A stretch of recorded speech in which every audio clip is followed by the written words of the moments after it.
ناظرین السلام علیکم ورحمۃ اللہ وبرکاتہ۔ میں ہوں آپ کا میزبان انصار عزیز ندوی، اور آپ اس وقت ہماری سیدھی بات کے اہم ترین پروگرام کہکشاں سے واقف ہو رہے ہیں۔ ناظرین، جیسا کہ آپ جانتے ہیں کہ کہکشاں پروگرام یہ ہمارا خصوصی پروگرام ہوتا ہے جو تعلیمی اداروں سے وابستہ ہوتا ہے۔ بنگلور اور کرناٹک کے مختلف علاقوں سے ہم مسلم مینجمنٹ والے اسکولوں کی تفصیلات اور ان کی تاریخ رکھنے کی کوشش کرتے ہیں تاکہ ہم علم کو صحیح طور پر سمجھ سکیں۔ بہرکیف آئیے عادت کے مطابق آج میں بنگلور کی ایک مشہور و معروف اسکول کا تعارف آپ لوگوں کے سامنے رکھوں۔ اس سے پہلے یہ سمجھنے کی کوشش کرتے ہیں کہ علم اور تعلیم کی مسلمہ اہمیت کیا ہے۔ ناظرین، کچھ دن قبل پروفیسر خورشید احمد نامی ایک قلمکار، ان کا ایک مضمون پڑھنے کو ملا فرائیڈے اسپیشل میں۔ وہ لکھتے ہیں، علم اور تعلیم کی مسلمہ اہمیت کے پیش نظر یہ انتہائی ضروری ہے کہ ہم تعلیم کی نوعیت اور اس کے اساسی اصول کا صحیح فہم حاصل کریں۔ تعلیم صرف تدریس عام ہی کا نام نہیں ہے، تعلیم ایک ایسا عمل ہے جس کے ذریعے سے ایک فرد اور ایک قوم خود آگہی حاصل کرتی ہے، اور یہ عمل اس قوم کو تشکیل دینے والے افراد کے احساس و شعور کو نکھارنے کا ذریعہ ہوتا ہے۔ یہ نئی نسل کی وہ تعلیم و تربیت ہے جو اسے زندگی گزارنے کے طریقوں کا شعور دیتی ہے اور اس میں زندگی کے مقاصد و فرائض کا احساس پیدا کرتی ہے۔ تعلیم ہی سے ایک قوم اپنے ثقافتی، ذہنی اور فکری ورثے کو آئندہ نسلوں تک پہنچاتی ہے اور ان میں زندگی کے ان مقاصد سے لگاؤ پیدا کرتی ہے جنہیں اس نے اختیار کیا ہے۔ تعلیم ایک ذہنی، جسمانی اور اخلاقی تربیت ہے، اور اس کا مقصد اونچے درجے کے ایسے تہذیب یافتہ مرد اور عورتیں پیدا کرنا ہے جو اچھے انسانوں کی حیثیت سے اور کسی ریاست میں بطور ذمہ دار شہری اپنے فرائض انجام دینے کے اہل ہوں۔ ہر دور کے ممتاز ماہرین تعلیم کے نظریات کا مطالعہ اسی تصور تعلیم کا پتہ دیتا ہے۔ لغت کے اعتبار سے تعلیم کا مادہ علم یعنی عین، لام اور میم ہے۔ اس کے معنی ہیں کسی چیز کا ادراک حاصل کرنا۔ اس سے باب تفصیل میں تعلیم آتا ہے۔ تعلیم کے معنی بار بار اور کثرت کے ساتھ خبر دینے کے ہیں، حتیٰ کہ طالب علم کے ذہن میں اس کا اثر پیدا ہو جائے، یعنی بار بار پڑھانا۔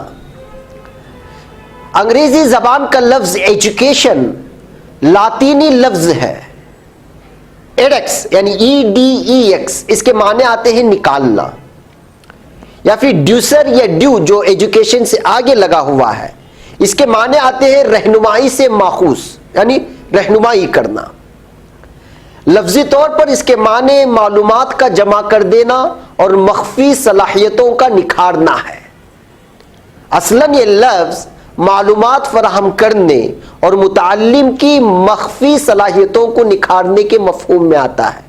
مخفی یعنی کہ پوشیدہ، کسی بھی طالب علم کے اندر وہ صلاحیتیں ہوتی ہیں جس کو نکھار کے سامنے لانا ہوتا ہے۔ جان اسٹیورٹ مل یہ مغرب کے ان دانشوروں میں سے ایک ہے جس نے تعلیم کے مفہوم کو وسعت دینے کی کوشش کی ہے۔ وہ کہتا ہے، تعلیم صرف ان باتوں ہی کا احاطہ نہیں کرتی جو ہم اپنی فطرت کے کمال سے قریب تر ہونے کی بنا پر واضح مقصد کی خاطر اپنے لیے کرتے ہیں یا دوسرے ہمارے لیے کرتے ہیں۔ اپنے وسیع تر مفہوم میں اس کی حدود بہت ہی زیادہ ہیں۔ انسانی کردار اور صلاحیت پر ان چیزوں کے بالواسطہ پڑنے والے اثرات بھی اس کے دائرے کار میں شامل ہیں جن کے فوری مقاصد بالکل ہی دوسرے ہوتے ہیں۔ جان ملٹن تعلیم کی تعریف کچھ یوں کرتا ہے کہ میرے نزدیک مکمل اور شریفانہ تعلیم وہ ہے جو انسان کو بحالت جنگ و امن اپنی اجتماعی اور نجی زندگی کے فرائض دیانت و مہارت اور عظمت کے ساتھ ادا کرنے کے لیے تیار کرتی ہے۔ تعلیم کا یہ وسیع ترین تصور ہے جس میں ہر شعبہ مل جاتا ہے، اس کے اندر جو ہے جم جاتا ہے۔ امریکی فلسفی جان ڈیوی کے نزدیک تعلیم افراد اور فطرت سے متعلق بنیادی طور پر عقلی اور جذباتی رویوں کے تشکیل پانے کا عمل ہے۔ ڈاکٹر پارک کا خیال ہے تعلیم رہنمائی یا مطالعے سے علم حاصل کرنے اور عادت اختیار کرنے کا عمل یا فن ہے۔ تو ناظرین، پس تعلیم وہ مسلسل عمل ہے جس کے ذریعے ایک طرف نئی نسلوں کی اخلاقی، ذہنی اور جسمانی نشو و نما ہوتی ہے، اور دوسری طرف وہ اپنے عقائد و تصورات اور تہذیب و ثقافت کے اقدار بھی اس سے اخذ کرتے ہیں۔ بہرکیف ناظرین، آج ہم بنگلور کے جس مشہور و معروف تعلیمی ادارے کی خصوصیات اور تفصیلات لے کر آپ لوگوں کے سامنے حاضر ہیں، محسوس ہوتا ہے کہ اس اسکول میں بھی جو میں نے تمہید میں بیان کیا ہے وہ خصوصیات پائی جاتی ہیں۔ جی ہاں، اقرا انٹرنیشنل اسکول جو کہ بنگلور کے B T M layout first stage میں واقع ہے، اس کو دیکھنے کے بعد یہ محسوس ہوا کہ اسکول کے رکھ رکھاؤ تعلیمی نظام دین کی جانب سے تعلیمی نظام دین کی جانب رغبت دلانے کی نت نئے پروگرام، اور پھر سب سے بڑھ کر اساتذہ کی اپنے اولادوں کا یہاں پر تعلیم حاصل کرنے کے لیے جمع کرنا، تعلیم کو لے کر جو صفات میں نے اوپر بیان کی وہ اس ادارے میں پوری طرح پائی جاتی ہیں۔ ہماری ٹیم نے اس اسکول کا جائزہ لیا اور اس کی تاریخ معلوم کرنے کی کوشش کی، تو پتہ چلا کہ سال 2012 میں 98 طلبہ اور طالبات سے شروع ہونے والے اسکول میں آج ہزاروں طلبہ و طالبات زیر تعلیم ہیں، اور ہر سال ایک درجہ یہاں پر بڑھتا چلا جاتا ہے، اور اب یہاں پر 9ویں جماعت تک تعلیم ہوتی ہے۔ طلبہ و طالبات کو الگ الگ مخصوص کیے گئے کیمپس میں جہاں ہر لحاظ سے پردے کا انتظام ہے، وہیں اساتذہ کو طلباء کے اندر موجود صلاحیتوں کو پہچان کر ان کو سامنے لانے کی پوری طرح آزادی دی گئی ہے، بلکہ پشت پناہی ہوتی ہے ادارے کی جانب سے۔ حفظ قرآن کے لیے الگ سے انتظام ہے، تو دینی علوم کے لیے صلاحیت مند علماؤں کی خدمت لی جا رہی ہے۔ عصری علوم میں زیادہ سے زیادہ مہارت حاصل کرنے کے لیے کئی اسکولوں کا دورہ کرنے کے بعد مختلف قسم کے اپنے ہی نصاب تعلیم اور نظام تعلیم سے بہترین انداز میں تعلیم و تعلم کا نظام رائج ہے۔ بقول یہاں کے ڈائریکٹر اور صدر مدرس کئی اسکول کے لوگ مختلف ریاستوں سے بھی تعلیمی نظام دیکھنے کے لیے اور پرکھنے کے لیے اور اس نظام کو اپنے اسکولوں میں اپنانے کے مقصد سے یہاں آتے ہیں، تربیت لیتے ہیں اور اسی نظام کو وہاں پر اپناتے ہیں۔ انہوں نے کئی ساری مثالیں ہمارے سامنے پیش بھی کی۔ کئی اسکولوں نے اسی نظام اور نصاب کو بھی اپنایا ہے اور اسی کے مطابق چل بھی رہے ہیں۔ ناظرین، مختصر مدت میں اسکول کئی بڑے بڑے تعلیمی اداروں سے ایوارڈ بھی لیے ہیں اور اس کے تعلیمی نظام کو دیکھ کر کے دیے ہیں۔ اساتذہ و طلباء میں تمام تر آداب کے ساتھ بہترین کمیونیکیشن ریلیشن ہے جو طلباء کے اندر خود اعتمادی میں اضافہ کرتا ہے۔ اکیڈمک اور سوشل ڈیولپمنٹ کے علاوہ تربیت پر خصوصی توجہ دی جاتی ہے۔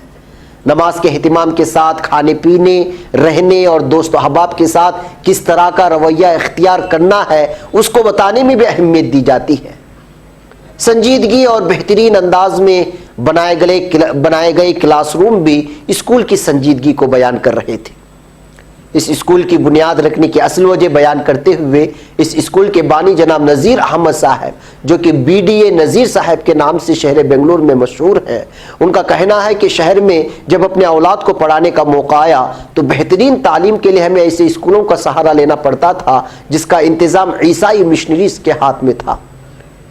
بنگلور کے ماحول میں نہ چاہتے ہوئے بھی ہمیں اپنے اولاد کو وہاں بھیجنا، ایسے حالات میں ایک لڑکے کو اس ماحول سے بھی دور رکھنے کے لیے ممبئی کے ایک مشہور اسکول میں داخل کیا اور فیملی کے ساتھ وہاں پر 1 سال تک رہائش اختیار کی، مگر شہر کا ماحول اور وہاں کا